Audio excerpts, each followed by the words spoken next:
Cześć, witam Was bardzo serdecznie. Ja jestem Radosław Litke i zapewne co niektórzy możecie mnie znać już z kanału Amplab. Tutaj rozpoczniemy sobie kanał oddzielny, ogólnie traktowany na temat gitar i też jakieś tam luźniejsze pewnie tematy będą, ale będą też tematy serwisowe gitar elektrycznych, no wszystkich po prostu, wszystkich gitar będą tematy serwisowe. Na pewno będą też tematy jakieś tam opowieści, historie i jakieś tam luźniejsze sprawy, czy tam moje po prostu, co mi się podoba, co mi się nie podoba. Także tutaj troszeczkę pozwolę sobie na odrobinę prywaty. No a co tutaj będziemy sobie robić? Mamy nowego Squiera Jaguara. Tyle co kupiony z Thomana. No i sprawdzimy sobie, co tutaj można by w nim poprawić, co można by tutaj usprawnić, jak to w nowej gitarze. No i na początek na pewno sprawdzimy sobie siodełko, aczkolwiek nie jest to pierwsza rzecz, którą będziemy robić, także spróbuję to jakoś skleić chronologicznie potem. No ale sprawdzamy sobie siodełko, ponieważ aby powiedzmy uzyskać jak najlepszą, jak najniższą akcję strun, no, też w zależności od radiusa podstrunicy, bo mówmy się na 7,25 czy 9,5, no nie ma też co szaleć, są pewne powiedzmy standardy ustalone, można poniżej nich sobie schodzić, ale no to już w zależności od techniki gry. A tutaj no, głównym prowodyrem naszej dobrej akcji strun bez brzęczenia jest tak. Pierwsze siodełko. Siodełko musi być docięte na wysokość praktycznie płaszczyzny progów, ponieważ jest naszym tak jakby kolejnym progiem zerowym.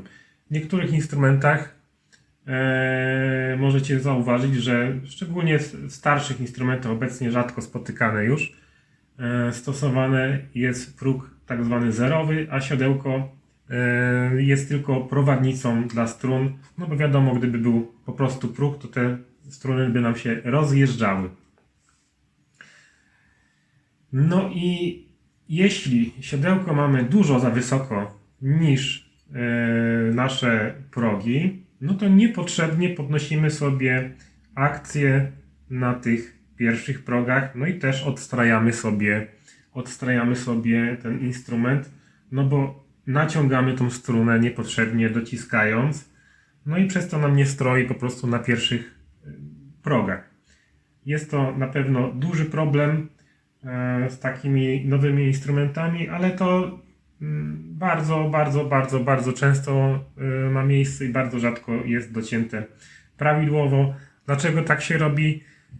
Przypuszczam, że nie dlatego aż tak bardzo, że technologicznie jest to trudne, tylko po prostu w sklepach często te instrumenty nie są prawidłowo ustawione i żeby nowy instrument wzięty do ręki od razu na pustych strunach nam nie brzęczał, bo w momencie, kiedy ono by wyszło idealnie z fabryki, no to po jakiś tam, powiedzmy, poleżeniu sobie na magazynie, taki instrument może się rozregulować troszeczkę i na przykład gryf się nam przeprostuje minimalnie i w momencie, kiedy mamy wysoko to siodełko, to dalej nam instrument gra poprawnie, ale mamy wyższą akcję strun.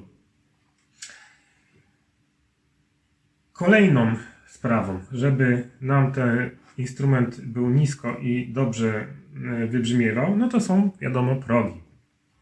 Te progi muszą być równiutkie. W tym instrumencie akurat te progi są naprawdę zaskakująco dobrze zrobione. I nie ma tutaj jakichś tam bardzo wystających progów. Bardziej gdzieś tutaj na końcu można było znaleźć coś. No tutaj nam troszeczkę O, tutaj nam stuka, ale dalej to nie są jakieś tam duże odchyłki. Większy problem jest tutaj taki, że bardzo często w instrumentach ta końcówka po prostu płynnie podchodzi sobie do góry, to co też nam uniemożliwia ustawienie dobrej akcji strun. W momencie, kiedy powiedzmy teoretycznie wszystkie progi mamy równe, ale płynnie nam tutaj podchodzi, no to też jest taka sytuacja, że grając struna rezonuje, wibruje i będzie nam się obijała o te ostatnie progi, które są wyżej po prostu. No i kolejnym aspektem dobrej akcji strun, no to jest wiadomo ugięcie gryfu.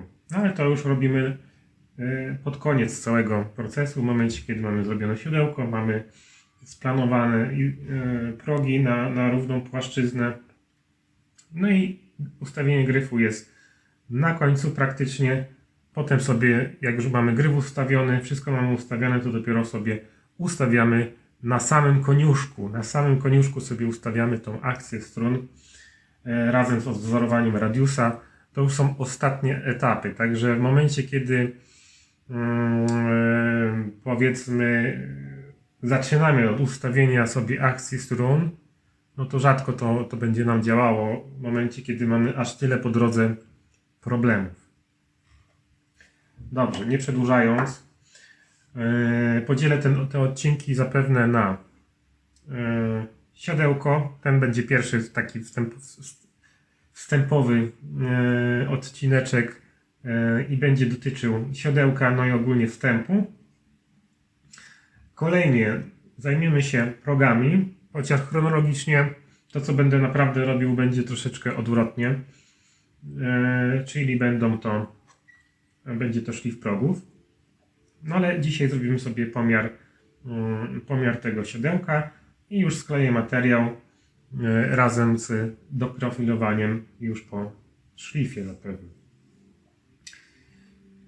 I jak to sprawdzić, powiedzmy, takie siodełko bez narzędzi? Jeśli byście chcieli sobie tak bez niczego sprawdzić, czy to siodełko jest w miarę ok, czy nie jest w miarę ok. To najprostszym takim testem jest, dociskacie sobie na trzecim progu i sprawdzacie sobie, jak duża jest przestrzeń pomiędzy progiem a struną na progu pierwszym. Jest to prosta zależność fizyczna, po prostu nam się opiera o drugi próg, strunka, no i sprawdzamy tą przerwę. Potem możecie sobie zrobić teścik i sprawdzić w ten sposób. I tutaj praktycznie nie mamy przerwy. Wiadomo, że struna nam się ugina i minimalna przerwa może powstać. Ewentualnie, jeśli mamy bardzo krzywe progi, no to może być jeszcze większa przerwa. No ale ogólnie, że tak powiem, fil dotykowy, czyli to ugięcie tej strunki będzie, jeśli jest prawidłowo, będzie bardzo zbliżone do tego. Tak samo tutaj musi być, tak jak tutaj pomiędzy tymi progami. Mam nadzieję, że nie jest to zawiłe to co mówię. To jest taki najprostszy sposób, bo w momencie, kiedy docinamy sobie już siodełko, no to przynajmniej ja stosuję po prostu miernika zegarowego i sprawdzam sobie, ile mi jeszcze brakuje do docięcia prawidłowego tego siodełka. Ja docinam siodełka zazwyczaj na 10 setek, przepraszam, 5 setek. 5 setek milimetra docinam. Po co ten zapas do góry? No zapas jest do góry po to, że te siodełka są wykonane najczęściej z kości, plastiku, jakiegoś kompozytu. No i on ma po prostu często delikatnie się zgniata. I po prostu, żeby to siodełko wystarczyło na dłużej, no to zawsze troszeczkę zapasu musi być, nie może być na zero. Gdybyśmy to mieli próg zerowy, no to można jak najbardziej szlif wykonać tego progu zerowego z resztą progów i musi to wszystko prawidłowo działać, no bo to nie rozumiem w ogóle tego, że siodełko to musi być ileś tam wyżej niż próg, bo inaczej będzie źle. No ale czymż innym jest siodełko, jak nie naszym progiem. Czyli to tak jakby było, byśmy mówili, że próg pierwszy musi być wyżej od drugiego o ileś tam, a próg drugi od trzeciego ma być wyżej o ileś tam. No to zmierza donikąd, prawda? To nie o to chodzi. Siodełko ma być wyżej tylko i dlatego, że po prostu nie jest metalowe i może się zgnieść, zużyć szybciej, żebyśmy go nie wymieniali co trochę. Także ten minimalny zapas się robi, żeby nam po prostu dłużej posłużyło, a ten minimalny zapas już nie wpływa nam na akcję, bo to jest naprawdę bardzo nikła różnica. Także jest, można powiedzieć, że względem ustawienia akcji jest to pomijalne. No dobrze, no to sprawdźmy sobie teraz miernikiem i za chwilę pokażę Wam taki bardziej ułański sposób, jak możecie sobie w domu poradzić. A ja też ten ułański sposób wykorzystuję do czegoś innego, ale to po kolei. Zdejmujemy sobie strunkę. No i sprawdzamy, ile za dużo mamy. Jak widać, wskazówka, no nie wiem, czy to kamera ochwyci, ale ja widzę, że jest plus 40. Czyli mamy 0,4 mm za dużo. A chcemy mieć tylko 5 setek. Drugim sposobem do pomiaru jest to taki pomiar niestety na oko, tak zwany. Używam sobie noża tak zwanego powszechnie tapeciaka. Kładę sobie tutaj i sprawdzam sobie, jaka przestrzeń jest pomiędzy progiem a tym ostrzem tego tapeciaka. I to widać, no tutaj na kamerze nie będzie widać, ale widać odbicie tego ostrza na progu. No i widać też tą przestrzeń. I można sobie na bieżąco, w momencie to jak nam się pogłębiamy ten slot, no to im bardziej pogłębiamy slot, tym bliżej to odbicie będziemy widzieć. No i tutaj no niestety jest to pomiar taki na oko, także no nie jesteśmy w stanie stwierdzić, czy ustawiamy na 5 setek, czy nie na 5 setek. Ale jest to w miarę bezpieczny sposób, żeby sobie ustawić lepiej niż fabrycznie. Nie tak, powiedzmy, jak pójdziecie sobie do jakiegoś tam specjalisty, ale no jeśli chcecie w domowym zaciszu sobie ustawić ten instrument w miarę rozsądnie, bo macie siodełko, jak to mówię, w kosmosie, no to takim sposobem pomiarowym możecie sobie śmiało poradzić i też możecie sobie sprawdzać, dopóki jak macie ostrze takie cieńsze, to akurat jest grubsze, ale gdzieś tu miałem takie cieńsze, bardziej giętkie. O, to jest takie bardziej giętkie. To w zależności jakie sobie tam kupicie. To sobie możecie sprawdzać, czy ten nóż Wam się wygina, bo w momencie, kiedy już będziecie bardzo blisko tego progu, no to może Wam zacząć delikatnie, wiadomo, że gdy już się kołysze i na tym progu będzie nam huśtawkę robił, no to już jest po faworach. Ale w momencie, kiedy on tylko delikatnie nam ryśnie ten próg, dotkniemy go, no to znaczy, że jest i można powiedzieć, że idealnie, no może troszeczkę już przejęliśmy, ale lepiej niż było na pewno. No ale chodzi o to, żeby on się cały czas ruszał i był jak najbliżej tego progu. Mam nadzieję, że jest to zrozumiałe. Zaznaczam, że to jest sposób taki na szybko. Taki, tak powiem, który sam sobie wymyśliłem w momencie, jak nie miałem innych narzędzi pomiarowych. I tak sobie radziłem.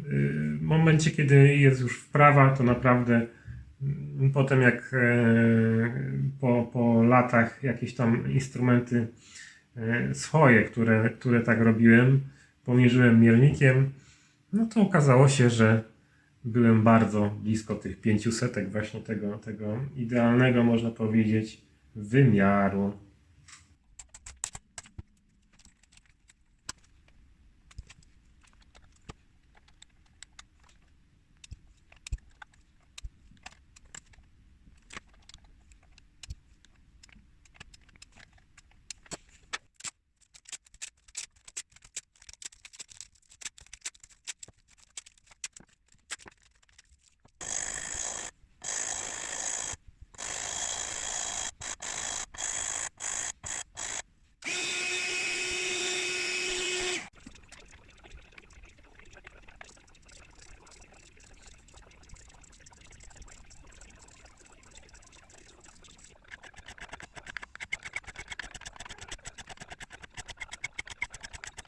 I tak oto w magiczny sposób progi są już wyszlifowane, postunica zakonserwowana, a ja mogę przejść do dalszego etapu naszego siodełka, bo na razie jesteśmy po pomiarze, no i ocenieniu, że to siodełko jest za wysokie. W tej chwili zrobię ponowny pomiar, bo zapewne to siodełko jeszcze bardziej nam się podniosło delikatnie do góry. Wiadomo, w momencie kiedy są planowane progi, no to delikatnie je ścinamy, wiadomo, do momentu, dopóki nie wszystkie nie zostaną splanowane, czyli ścinamy jak najmniejszą ilość się da, ale zawsze coś jednak zejdzie. No i sprawdzamy sobie. Wtedy mierzyliśmy i było 40. Teraz mamy 50.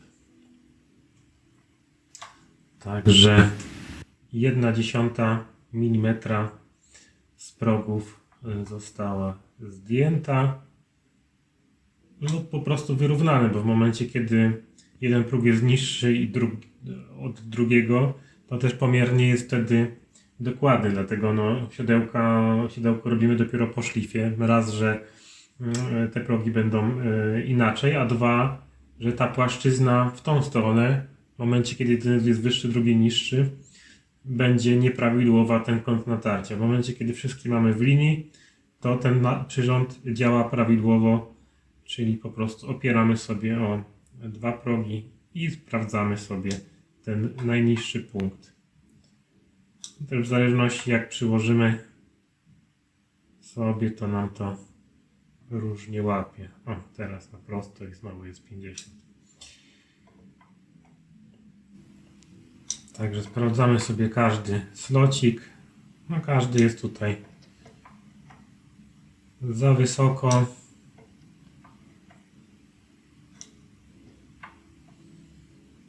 Także trzeba je zrobić. Też pewnie na koniec samo siodełko będzie splanowane, żeby nie było takie wysokie. Nie ma potrzeby, żeby struna tak bardzo była zagłębiona w siodełku. Tak naprawdę wystarczy, że 50% strunki wystaje ponad taki slocik i już jest dobrze. Zazwyczaj się zostawia więcej, ale wystarczy naprawdę 50% strunki i one nie zeskakują. Teraz Wam pokażę patent, który wymyśliłem sobie w momencie, kiedy za bardzo nie było mnie stać na takie profesjonalne pilniki.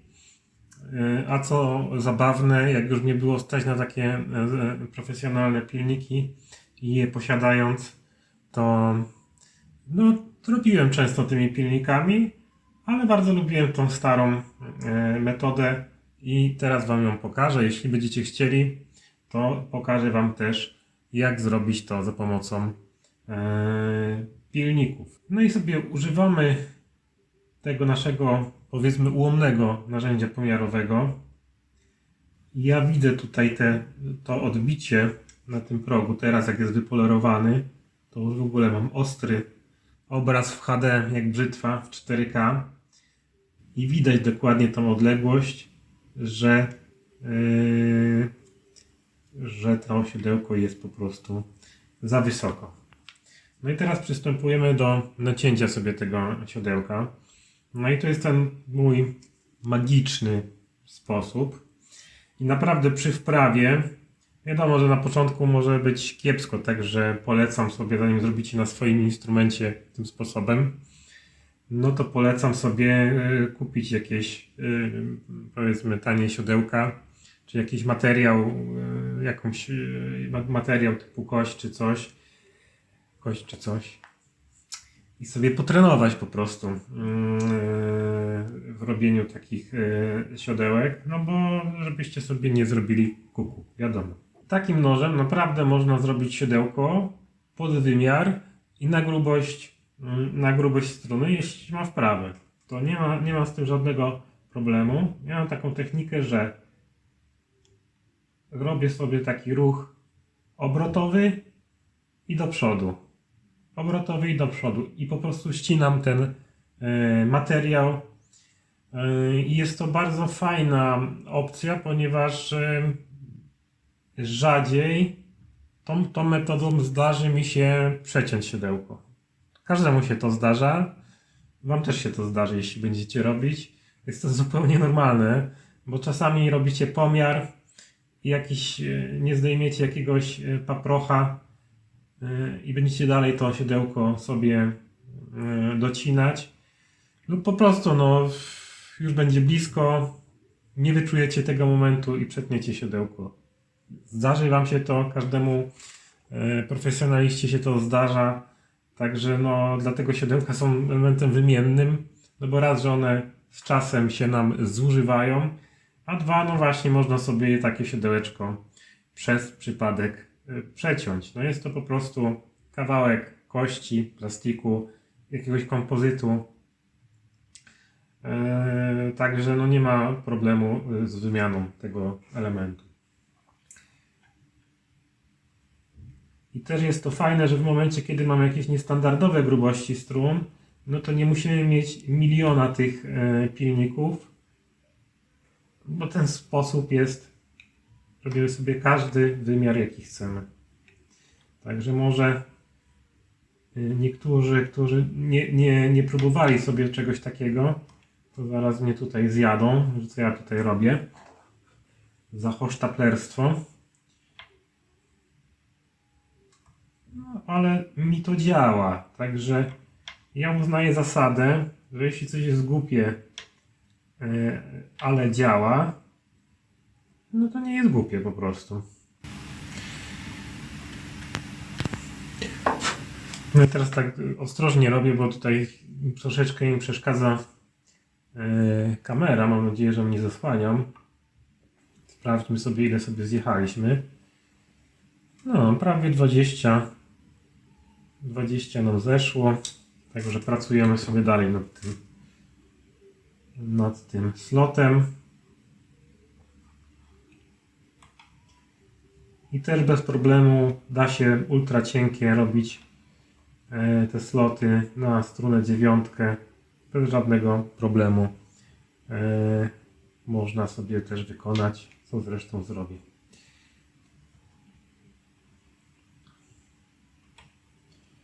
Także może teraz ten mój ruch wygląda tak niezbyt płynnie, ale jak siedzę bliżej gryfu i się nachylę, to wygląda to zdecydowanie lepiej.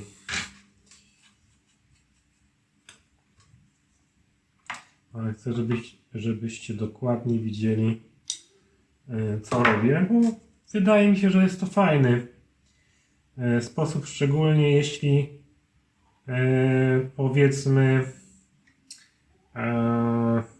nie robicie tego zawodowo i kilka gitar chcecie sobie upędzlować, delikatnie mówiąc, no to wydawać na jakieś tam pilniki jeden zestaw 5 stówek to może niekoniecznie wam się chce. Co na pewno pilnikami zrobicie to, jeśli macie wyczucie, zrobicie to szybciej. tylko że właśnie no, to trzeba uważać na pilniki, bo pilnikami szybko sobie ten materiał, szczególnie jak są nowe te pilniki, bo jak są stare już trochę się przerobi, a raczej jeśli robicie to prywatnie, kilka gitarek sobie, no to ich nie zajedziecie tych pilników tak naprawdę. To one na początku swojego życia są naprawdę takie, idą jak złe. No i możecie się zdziwić, właśnie przeciąć sobie to siodełko, a potem przy wymianie, jeśli nie macie wprawy, no to możecie sobie też zrobić kuku. Jeszcze tutaj to jest pół biedy. Mała jest, że tak powiem, ryzyko jakiegoś uszkodzenia. No, możecie przy wybijaniu na przykład sobie złamać to siodełko, zostanie Wam kawałek tego materiału w środku, będziecie trzeba to czymś wydłubać. Albo jak za bardzo wybijecie, to możecie na przykład, tutaj akurat jest grubo, ale możecie sobie uszkodzić tutaj ten element, że na przykład odbije Wam to drewno, uszczypnie się. Także no, jest kilka takich miejsc, kiedy możecie sobie coś zrobić, jakieś kuku, wymieniając siodełko. Szczególnie jak macie na przykład tak w Gibsonach są binding zalakierowane, to siodełko w ogóle tam jest zrobione bardzo niefajnie pod względem wymiany, bo jest zalakierowane. No i niestety bardzo często trzeba ten lakier, powiedzmy tak jak tutaj mamy siodełeczko ciach wycięte w bindingu, to w Gibsonach często ono jest tak, że binding już nie mam przed oczami teraz, ale chyba binding schodzi w dół, jest lakier czy coś takiego, ale no wiem, że często trzeba po prostu ten lakier tutaj wyciąć, żeby go nieładnie nie uszczypnąć, tylko na wymiar siodełka, wyjąć siodełko i włożyć. No raczej się nie lakieruje tego miejsca z powrotem, tylko po prostu jest tak jak tutaj. No ale jeśli by ktoś chciał, no to też można się zabawić i zalakierować tak jak było w oryginale. No ale jest to bardziej czasochłonne i wtedy zmiana takiego siodełeczka, no to już jest inna cena po prostu. Dobrze, sprawdźmy sobie, jak to siodełko nam pracuje. No jeszcze tutaj trzeba działać przy nim. Kolejną zaletą tej metody jest to, że dosyć łatwo możemy sobie nadać kąt natarcia tego siodełka bez jakiegoś też ryzyka uszkodzenia, czy to tutaj kawałka podstolnicy, czy tutaj główki. To też, że tak powiem, z doświadczenia serwisowego wiem, że można zrobić sobie kuku. Tak powiem, no nie jesteśmy maszynami i nie jesteśmy nieomylni, także jeśli ktoś jest zbyt szybki w tym temacie, no to może narobić szkody, ponieważ takie pilniki, jeśli robimy natarcie, no to nam się opiera tutaj na przykład o ten element i tutaj zrobimy sznitę. Na przykład za bardzo, za szybko tym pilnikiem działamy i wbijamy się tutaj w tą główkę. Także no, to są takie sprawy, że można się zdziwić, a tym raczej delikatnie sobie tym nożykiem pracujemy. No i też zostawiamy pod spodem gładką powierzchnię. Te pilniki, one są ząbkowane po prostu i czasami zostawiają taką fakturę, bo wiadomo, jedziemy tymi ząbkami, zatrzymujemy się i one zostawiają jednak to odbicie tych ząbków. Ciężko jest zostawić taką idealnie gładką powierzchnię i ja nawet po tych pilnikach do pewnego momentu sobie dojeżdżałem i potem sobie robiłem tym nożykiem już taki final touch, można powiedzieć, żeby na pewno ta powierzchnia była gładka, no żeby na przykład owijka ze struny basowej nam o te ząbki nie zahaczała, no bo wtedy nam gitara będzie gorzej stroić, tak samo jak szerokość tego slotu. Czasami były jakieś niestandardowe struny. Wiadomo, że jest masa tych pilniczków, szczególnie tych listkowych. Można sobie jakoś radzić, składając je w kilka takich listków. No ale szybciej jest po prostu zrobienie siodełka bardzo zbliżonym pilnikiem i wtedy tylko poszerzenia delikatnie takim nożykiem w momencie, kiedy to nie jest jakaś duża, że tak powiem, różnica, rozbieżność, prawda? Dobra, ja tu gadu. A po co, jeszcze raz, ostatni. Po co nam ten kąt natarcia? Ten kąt natarcia jest po to, żeby struna nam się opierała na całym końcu tutaj tego siodełka, a nie w jakimś innym punkcie. No bo jak będzie nam się opierała w jakimś innym punkcie, no to też strojenie będzie troszeczkę upośledzone i może nam takie siodełko brzęczeć lub nawet za siodełkiem struna może nam drgać i to jest bardzo problematyczne.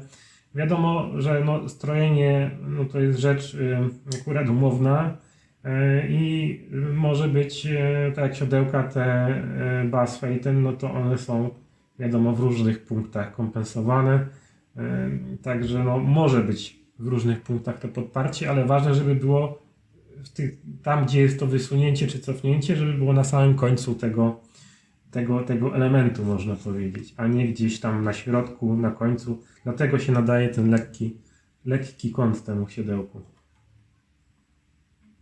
Musiałem ponownie włączyć aparat ze względu na jego ograniczenie 16-minutowe nagrywania. Także jesteśmy z powrotem i kontynuujemy sobie pracę nad tym siodełkiem. No i jak widać, pierwszy slot zrobiony, praktycznie idealnie na 5 setek, także go zostawiamy. Koniec pracy wykonany. Ja teraz sobie zrobię kolejne sloty w ten sam sposób i wrócę do Was w momencie, jak sobie zrobimy ścinanie tego siodełka. Moim zdaniem po prostu poprawia to walory estetyczne i też pozbywamy się tego niepotrzebnego materiału. Wygląda to po prostu niefajnie, jak mamy takie wysokie to siodełko. Mi się kojarzy troszeczkę z tymi prowadnicami do progu zerowego w defilach czy w jakichś tam starych instrumentach. Nie wygląda to moim zdaniem estetycznie. Siodełko niskie, nakrywające tylko strunki moim zdaniem jest najładniejsze i też najbardziej praktyczne. Jest mniejsza szansa, że coś nam się zablokuje przy wyciąganiu strunek. Raczej te wszystkie siodełka i tak są robione, żeby ta przestrzeń była, że wszystko się fajnie powyjmuje, ale uważam, że tak jest ładniej. To takie moje są preferencje, żeby to siodełeczko jeszcze upiększyć. Także ja się zabieram za kolejne te slociki, potem Wam pokażę pewnie pomiar, i pokażę, jak to troszeczkę sobie ściąć i wypolerować górę tego siodełka. Także widzimy się za moment. No dobra, siodełko na wysokość mamy opykane. Na każdym slocie mamy w przybliżeniu 5 setek. Na niektórych będzie to 4. Na niektórych 4,5. Ale ogólnie wszystkie sloty są wykonane podobnie. I o to chodzi. Wiadomo, że nie jesteśmy dokładność, nigdy się nie wstrzelimy na każdym slocie, żeby było perfekcyjnie 0,00 przepraszam, 0,05 mm, ale dążymy do tego, żeby nie było, na pewno żeby nie było na minusie, to już jest w ogóle źle, ale żeby powiedzmy nie wykraczać poza 10, 0,01 mm, czyli 1/10. Wiadomo, że w momencie, kiedy będziemy to robili za pomocą wymiarowania nożykiem, no to wiadomo, że no to już będzie takie trafianie to ile nam oko pozwoli. Bo tutaj to naprawdę ledwo co widać tą szczelinę, ale wciąż jest zauważalne, że ostrze noża nie dotyka jeszcze tego pierwszego progu, także jest to całkiem wydajny sposób na wymiarowanie sobie wysokości siodełka i naprawdę w warunkach, kiedy nie mamy narzędzi, no to daje to naprawdę radę. Teraz sobie obniżymy wysokość tego. Ono też nie jest jakoś tak fajnie zredukowane pod ten gryf. Troszeczkę ma lekki radius, ale tak nie do końca ten, który być powinien. No i sobie weźmiemy teraz delikatnie, zetniemy to siodełko, żeby nie było takich głębokich tych slotów. No i teraz weźmiemy sobie pilnikami, zredukujemy to siodełeczko.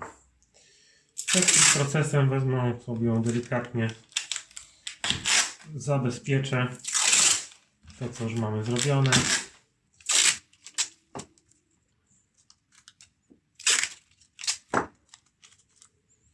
No i teraz sobie ścinamy to siodełeczko. Też robię to mega delikatnie, żebyście widzieli, o co chodzi. Ale tak jak mówię, jest to tylko proces, można powiedzieć, wizualny.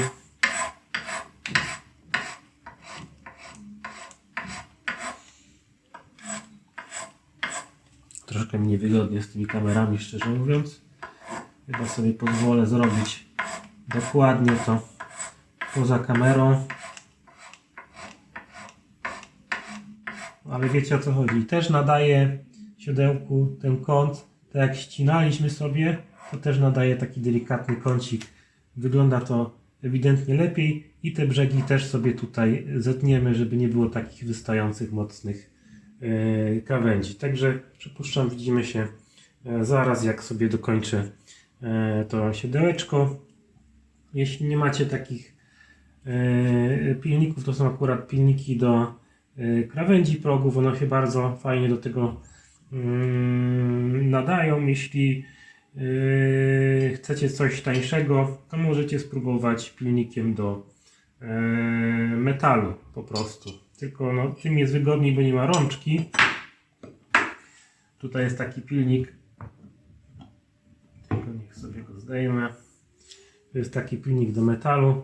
Ma bardzo podobną strukturę. Wiadomo, troszeczkę inną. On się nie nadaje do robienia tutaj końcówek progów, ale do siodełka jak najbardziej się nada. Czy to jakiś płaski sobie kupicie i sobie tym pilniczkiem będziecie robić. Przypuszczam, że jakiś mniejszy jakbyście znaleźli, bo ten byłoby mi tutaj troszeczkę tak niewygodnie. No i siodełeczko mamy już zrobione. Przepolerowane. Nie wiem, czy to będzie widać, tą moją żmudną pracę, żeby je doprofilować i obniżyć troszeczkę względem tego, co było. No ale staram się pokazać, jak mogę. Naturalnie pospieszyłem się z polerowaniem tego siodełka. Zapomniałem, że pokazałem Wam tylko te pilniki do wyrównania. Także na siodełeczku już jest przepolerowane. Do polerowania takiego siodełka możecie użyć tak naprawdę czy to papierów ściernych, na przykład do lakierów, dobrze się sprawują, na czymś płaskim. No tu akurat mam papiery samoprzylepne Covaxa i też taką kosteczkę z Covaxa. A tutaj już normalny też papier ścierny, samoprzylepny, taki jak do szlifu progów używam. Ale no już nie musicie mieć takiego dynksa, wystarczy, że kupicie sobie jakiś tam papier ścierny wodny. Takie są dokładniejsze troszeczkę te papiery i na coś nakleić w miarę równego i sobie przepolerować. Takie polerki do paznokci też dobrze się spisują, żeby sobie przepolerować już na błysk takie siodełeczko. Także tu akurat nie ma żadnego rocket science, zwykłe przepolerowanie po tych pilnikach, ponieważ one zostawiają taką delikatną strukturę na siodełku, a my chcemy, żeby było fajne, przyjemne, ładnie wyglądało, jak biżuteria, prawda? Może tobie akurat nie będzie to potrzebne do szczęścia, no ja akurat mam, że tak powiem, takie zboczenie już po prostu, że wszystko musi być idealnie i po prostu nie mógłbym spać, gdyby siodełko w gitarze było jakieś takie troszeczkę coś tam nierówności by były. Także to ja tak mam po prostu. No i cóż, paproszek. Zaraz będę sobie ten instrument zakładał strunki, setupował, no i będzie gotowy. A co do na przykład szlifu progów, to pokażę Wam zapewne na innym instrumencie. Tam będzie bardziej oczywista sprawa, bardziej będą te progi wystawać. To był troszeczkę inny temat ze względu na nierówności płaszczyzny, także nie było widać tak tych wystających progów. Bardziej, że tak powiem, zaawansowany problem. Także postaram się pokazać ten standardowy problem pod tytułem stukające progi, których tutaj za bardzo nie było. Mam nadzieję, że nie przedłużyłem. Mam nadzieję, że odcinek się podobał. O ile przy wzmacniaczach już trochę luzu złapałem, to tutaj może niekoniecznie jeszcze. Też mi się gorzej pracuje, jak kamera na mnie patrzy, bo to tak jakby ktoś tam będą stał i patrzył się, co ja robię. No nie jest to jakoś bardzo przyjemne, ale na pewno przyzwyczaję się. Także zapraszam Was do subskrybowania tego kanału, a na pewno pojawi się więcej materiałów, czy to serwisowych, czy moich opowieści różnych gitarowych, czy może pojawią się jakieś tam jeszcze inne treści. No nie chcę zdradzać, ale no mam jakieś tam pomysły na ciekawe treści o tematyce gitarowej. Może coś innego niż na innych kanałach, żeby nie opowiadać tego samego. Ja się z Wami bardzo serdecznie żegnam i życzę miłego dnia. Bajo!